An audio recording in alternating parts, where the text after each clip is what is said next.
Mathematics Discussion চেনেলটোলৈ সকলোকে স্বাগতম জনাই আমাৰ আজিৰ খণ্ডটি আৰম্ভ কৰিবলৈ লৈছোঁ যেহেতু আমি 9 নম্বৰ অনুশীলনী একেবাৰে শেষৰ প্ৰশ্ন 15 নম্বৰ প্ৰশ্নত পাইছোঁ 15 আৰু 16 নম্বৰ আজিৰ খণ্ডত আমি 15 আৰু 16 নম্বৰ প্ৰশ্নৰ আলোচনা কৰিম তোমালোকে যিসকলে এই চেনেলটো Mathematics Discussion চেনেলটো সাবস্ক্ৰাইব কৰা নাই সাবস্ক্ৰাইব কৰি ল'বা যেহেতু তোমালোকৰ সম্পূৰ্ণ পাঠ্যক্ৰমৰ প্ৰশ্নোত্তৰ বা আলোচনা পাবলৈ হ'লে এই চেনেলটো BP ক্লাছ 10 NCERT সম্পূৰ্ণ পাঠ্যক্ৰম পাবা আমি আজিৰ প্ৰশ্নটো 15 নম্বৰ প্ৰশ্নটো লৈ গৈছোঁ যেটো 15 নম্বৰ প্ৰশ্নত উল্লেখ কৰা আছে যে এটা স্তম্ভৰ পৰা এটা পোনপটীয়া ঘাইপথৰ এটা স্তম্ভৰ পাদবিন্দুলৈ আগবাঢ়ি গৈছে স্তম্ভৰ শীৰ্ষত এজন মানুহ থিয় হৈ সুষম গতিত স্তম্ভটোৰ পাদবিন্দুৰ ফালে আগবাঢ়ি থকা এখন গাড়ীৰ পতন কোণ 30 ডিগ্ৰী পৰ্যবেক্ষণ কৰে 6 ছেকেণ্ডৰ পিছত গাড়ীখনৰ পতন কোণ 60 ডিগ্ৰী পোৱা হ'ল এই বিন্দুটোৰ পৰা স্তম্ভটোৰ পাদবিন্দু ঢুকি পাবলৈ গাড়ীখনক লগা সময় নিৰ্ণয় কৰিব লাগে অৰ্থাৎ এই কথাটো আমি চিত্ৰ সহায়ত বুজি পাব লাগিব যেহেতু এটা স্তম্ভৰ শীৰ্ষ দিয়া আছে AB হল স্তম্ভ A হল স্তম্ভৰ শীৰ্ষ এতিয়া এখন গাড়ী পিত আছে পিৰ পৰা গাড়ীখন কিউলৈ আগবাঢ়ি গৈ আছে আৰু এই যেটো স্তম্ভৰ পাদবিন্দুলৈ আগবাঢ়ি গৈ আছে আগবাঢ়ি গৈ থাকোঁতে প্ৰথম বি অৱস্থানত আছিল আৰু তেতিয়া স্তম্ভৰ লগত যেটো স্তম্ভৰ অনুভূমিক সমতা সেই স্তম্ভৰ অনুভূমিক সমতাৰ লগত প্ৰথম তেতিয়া কৰিছিল উৎপন্ন কোণ 30 ডিগ্ৰী আমি জানো যে পতন কোণৰ ক্ষেত্ৰত সদায় অনুভূমিক সমতাৰ কথা উল্লেখ কৰিব লাগিব আৰু অনুভূমিক সমতাৰ লগত কৰা কোণটোৱে হ'ব পতন কোণ গতিকে অনুভূমিক সমতা মানে যিটো ভূমিৰ সমান্তৰাল হ'ল অনুভূমিক সমতা গতিকে আমি AX হ'ল অনুভূমিক সমতা আৰু BP হ'ল ভূমি গতিকে এই দুডাল সমান্তৰাল হ'ব AP ডাল হ'ব ছেদক গতিকে XAB কোণৰ পৰিমাণ AP কিউ কোণৰ পৰিমাণৰ লগত সমান হ'ব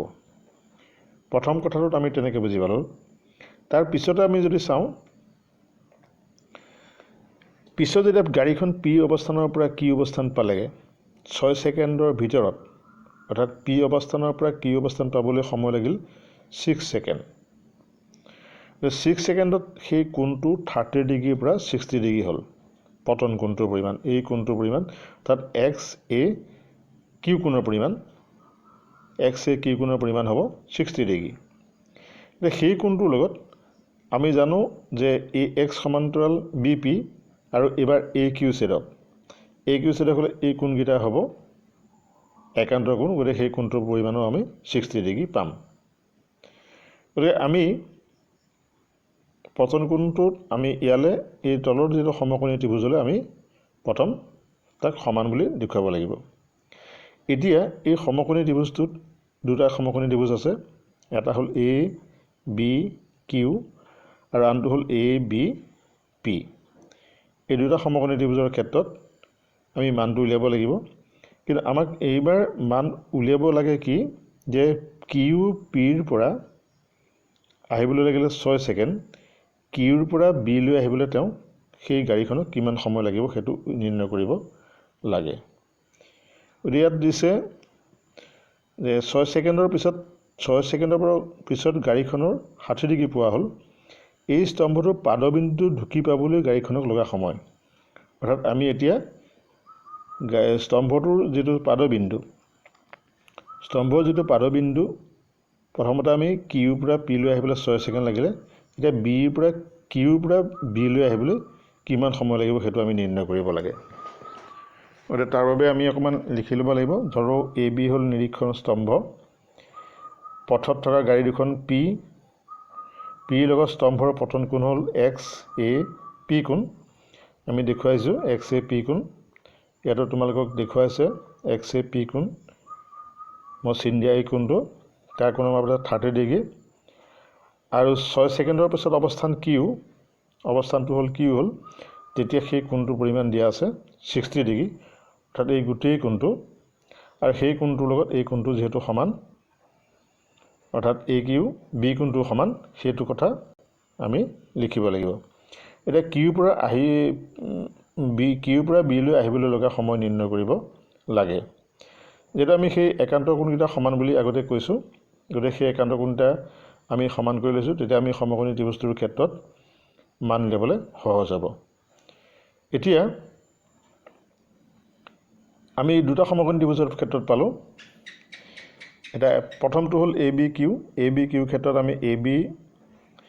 B is to B Q সমান tan 60 লিখিব পাৰিম অৰ্থাৎ এ বি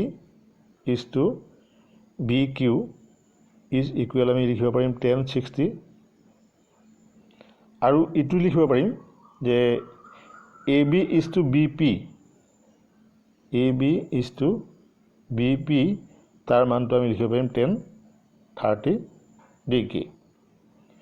গতিকে আমি এইকেইটা অনুপাতৰ পৰা মানটো উলিয়াবলৈ যত্ন কৰিম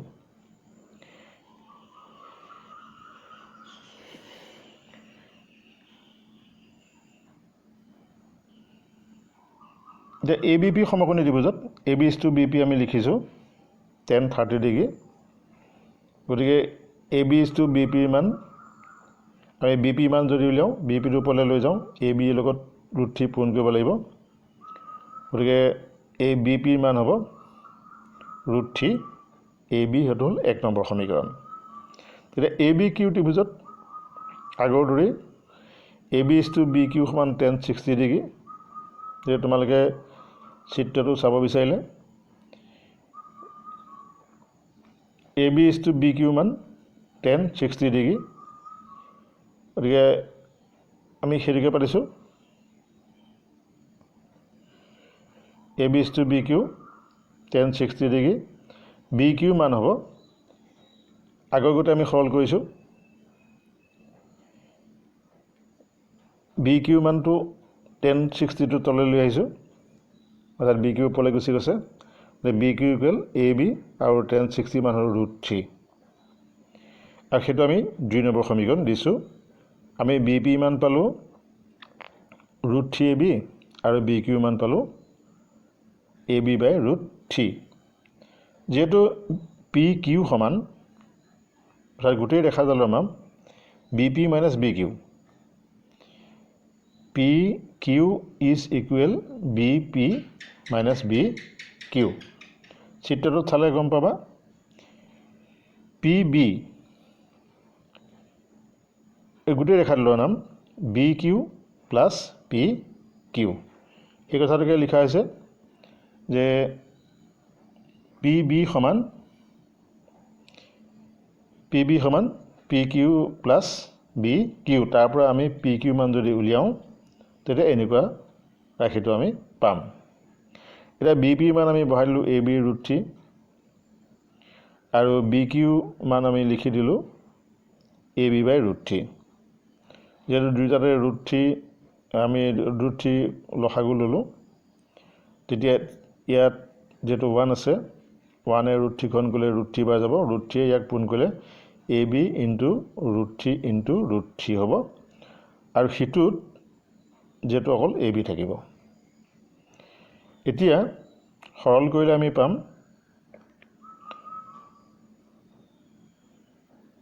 √3 ইনটু √3 মানে 3 হ'ব 3 এ বি আৰু এ বি হ'ব অৰ্থাৎ 2 এ বি বাই √3 হ'ব 2 এ B by √3 2 into a B বাই √3 যেহেতু আমি ইয়াক এটা সম্পৰ্কিত কৰিব পাৰোঁ এ বি বাই √3 মান আমি আগতে পাইছিলোঁ বি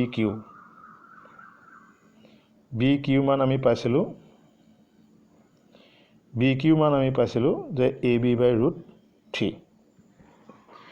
এতিয়া 2 ইনটু বি এ বি বাই √3 মানে টুৱাইচ বি কিউ গতিকে আমি তাক লিখিব পাৰোঁ টুৱাইচ বি কিউ বুলি লিখিব পাৰিম গতিকে আমি সেইকাৰণে তাক লিখিলোঁ টুৱাইচ বি কিউ ইয়াক আমি লিখিলোঁ twice B Q B Q মান যদি আমি উলিয়াবলগীয়া হয় তেতিয়াহ'লে এই দুইটো ইফালে আনিলে হাফ হ'ব, হাফ পি কিউ হ'ব। অৰ্থাৎ বি কিউ মান পি কিউৰ আধা। গতিকে পি কিউ যাবলৈ গাড়ীখনক যিমান সময় লাগে 6 ছেকেণ্ড, গতিকে বি কিউটো যিহেতু পি কিউৰ আধা হয়, পি কিউ যাবলৈ লাগে 6 ছেকেণ্ড। এতিয়া পি কিউৰ আধা হ'ব বি কিউ, গতিকে বি কিউ যাবলৈ তাৰ আধা ছেকেণ্ড লাগিব। অৰ্থাৎ আগতে যিমান ছেকেণ্ড লাগিছিলে তাৰ আধা, তাত 6 ছেকেণ্ডৰ আধা মানে 3 ছেকেণ্ড। গতিকে আমি তেনেকৈ উলিয়ালোঁ যে কিউৰ পৰা বিলৈ আহিবলৈ গাড়ীখনৰ সময় লাগিব 3 ছেকেণ্ড, যিহেতু আধা দূৰত্ব অতিক্ৰম কৰিবলৈ আধা সময় লাগিব। গতিকে আমি এই প্ৰশ্নটোত চিধা মান উলিয়াবলৈ হ'লে বা বেগৰ মানৰ লগত যদি তুলনা কৰিবলগীয়া হয় তেতিয়া অকণমান এই প্ৰশ্নটোৰ জটিলতা আহে, কিন্তু বেগৰ মানটো যিহেতু উল্লেখ কৰা নাই, গতিকে আমি ইয়াত এটা অকণমানি কৌশল প্ৰয়োগ কৰি থোৱা আছে, আৰু সেই কৌশলটোৱে হ'ল যে বি কিউৰ লগত আমি পি কিউৰ ৰিলেশ্যনটো উলিয়াবলগীয়া হৈছে, যাৰ ফলত আমি তাৰ মানটো লগা সময়টো আমি উলিয়াব পাৰিছোঁ। গতিকে প্ৰশ্নটো নিশ্চয় উত্তৰটো তোমালোকে বুজি পাইছা। তেতিয়া আমি ইয়াৰ পিছৰ অৰ্থাৎ শেষৰ প্ৰশ্নটোলৈ গৈছোঁ। শেষৰ প্ৰশ্নটোত উল্লেখ আছে, ইয়াত এটা প্ৰমাণহে কৰিবলৈ দিছে। এটা স্তম্ভৰ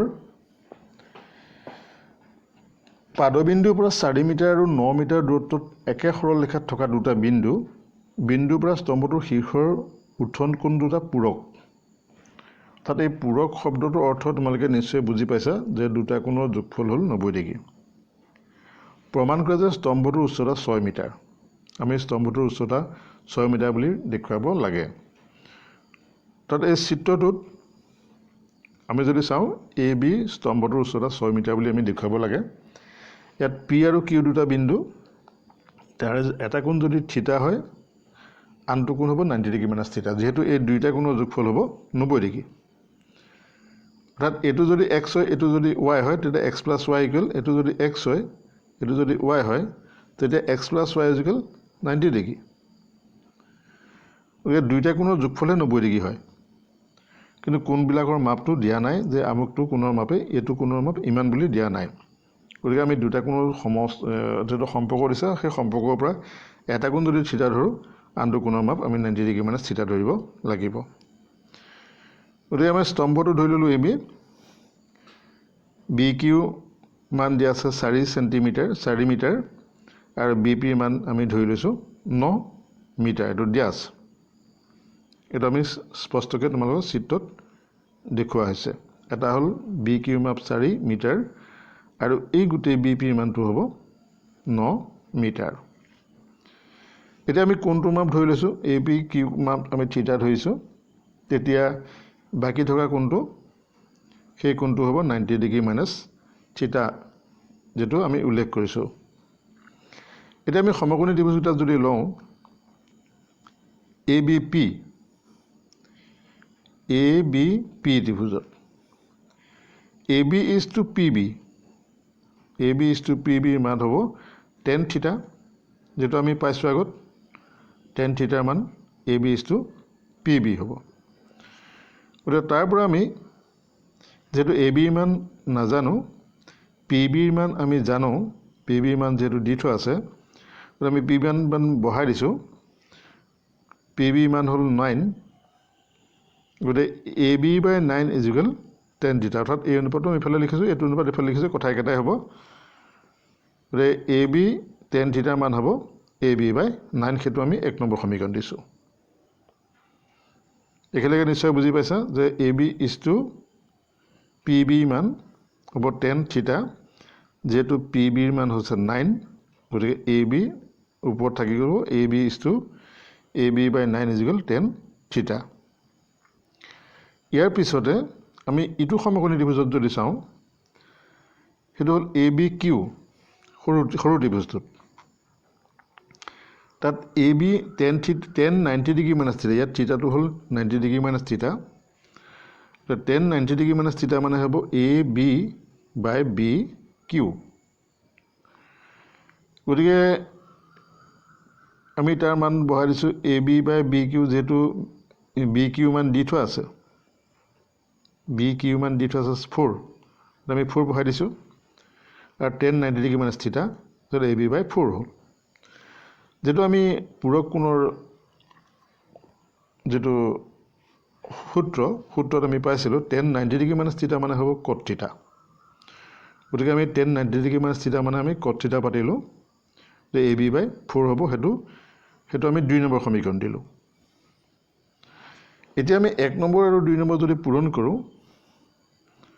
তেতিয়া আমি পাম যে tan থিটা * cot থিটা অৰ্থাৎ tan থিটাৰ মানটো হ'ল AB/9 আৰু cot থিটাৰ মান হ'ল AB/4 তাৰ মানটো আমি পূৰণ কৰিব লাগিব আৰু এই সাইডটোত আমি যেটো tan * cot tan থিটা * cot থিটা তাৰ মানটো আমি যেহেতু জানো 1 গতিকে আমি তাৰ মানটো পাতিলোঁ 1 পাতিলোঁ আৰু AB পূৰণ কৰিলে AB স্কয়াৰ 4 * 9 মানে হ'ল 36 গতিকে AB মান হ'ব AB স্কয়াৰ মান যেটো 36 গতিকে AB মান হ'ব 6 গতিকে আমাক যেটো প্ৰমাণ কৰিব লাগিছিল যে AB ৰ উচ্চতা 6 মিটাৰ গতিকে আমি হেতু প্ৰমাণ কৰা হ'ল এটাকে স্তম্ভৰ উচ্চতা 6 মিটাৰ হেতু আমি প্ৰমাণ কৰা হ'ল গতিকে এটাকে আমি প্ৰমাণ কৰিব পাৰিম মৰমৰ ছাত্ৰ-ছাত্ৰীসকল যেহেতু আমাৰ এই অধ্যায় শেষ হৈছে আশা কৰোঁ তোমালোকে অধ্যায়টোৰ পৰা উপকৃত হ'বা তোমালোকে যদি কিবা এই অধ্যায় বা হৈ যোৱা যিবিলাক আমাৰ আলোচনা হৈছে আলোচনাবিলাকৰ সম্পৰ্কত যদি তোমালোকৰ কিবা জানিবলগীয়া থাকে তেতিয়ালৈকে তোমালোকে মোৰ WhatsApp নম্বৰ 9085043936 এই নম্বৰত তোমালোকে WhatsApp কৰিব পাৰিবা WhatsApp কৰি তোমালোকে জনাব পাৰিবা বা তোমালোকৰ কিবা জানিবলগীয়া থাকিলে এই চেনেলটোৰ মেছেজ বক্সত তোমালোকে মেছেজ লিখিও জনাব পাৰিবা গতিকে ভাবিছোঁ তোমালোক উপকৃত হ'বা আমাৰ উদ্দেশ্য হ'ল তোমালোক উপকৃত হোৱা গতিকে আজিৰ পাঠ ইমানতে সামৰিছোঁ